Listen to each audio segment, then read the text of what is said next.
You, where did you get that mole? The millionaire barked, his wine glass trembling mid-air, eyes locked on the little girl by the chocolate fountain. The gala froze, laughter halted, every eye turned to the girl in the faded yellow dress, now staring wide-eyed with frosting on her fingers.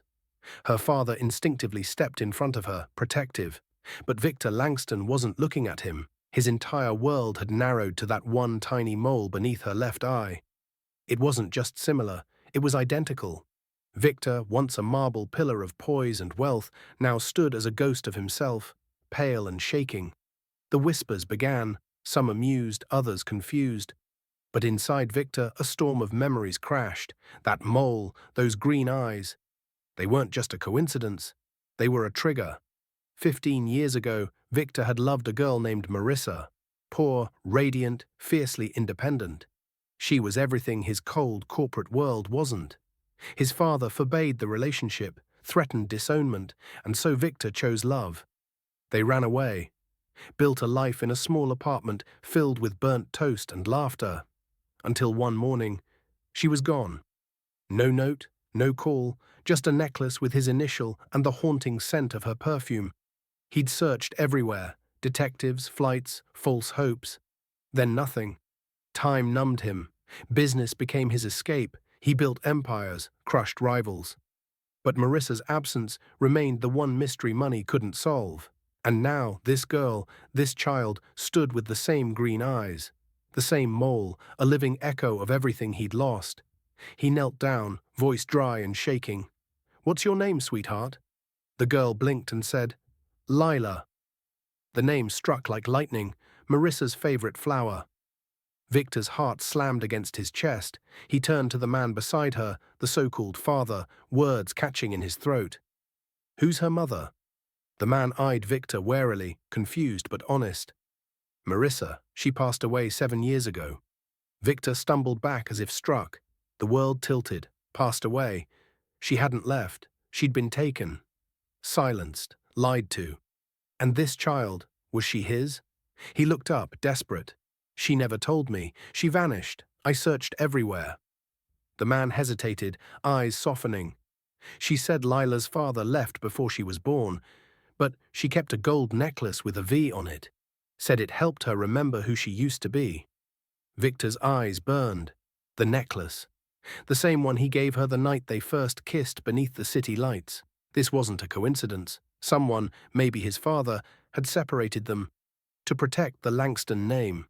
He turned to Lila, who was now gently touching his cheek with a frosting-covered finger. "Are you okay, mister?" He nodded, barely holding back tears.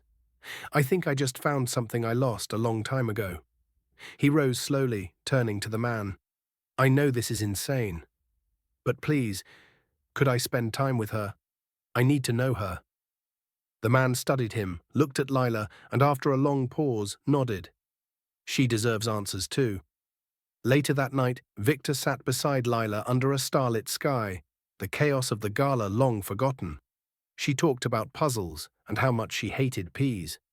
He listened like every word was gold. Then she asked, "Did you know my mummy?" His chest tightened. "She was the love of my life," he said softly. Lila smiled. "She said you had a mole just like mine." He smiled back through tears. "That's how I knew. When I saw it, I couldn't breathe." Lila leaned her head on his shoulder. "She said I got my heart from you." He laughed, then cried, "You got more than that, sweetheart. You got my entire world." In that moment, years of boardrooms, suits, and hollow deals dissolved. He was just a man, a father. The next morning, headlines exploded as Victor Langston, the ruthless billionaire, stepped down from his empire to become a father to the little girl destiny led him back to. The corporate world gasped, stockholders panicked. But the people, they wept, they cheered. They saw something pure, redemption in its rawest form. He spent his days packing school lunches, combing Lila's hair, learning how to braid, and sitting cross-legged in school auditoriums, clapping louder than anyone else. The same man once feared across boardrooms now drew chalk hearts on sidewalks and stood in line for face paint. And sometimes life hides the truth in the tiniest marks. A mole, a name, a necklace. Never ignore the signs that tug at your soul. What you lost isn't always gone. Sometimes it's just waiting to be found. The once untouchable Victor Langston now knelt in the schoolyard, wiping frosting off his daughter's nose. And in the eyes of every passerby, he wasn't just a man with money. He was a man who found his heart again. If this story touched you, subscribe to the channel, hit that like button, and drop a karma in the comments below.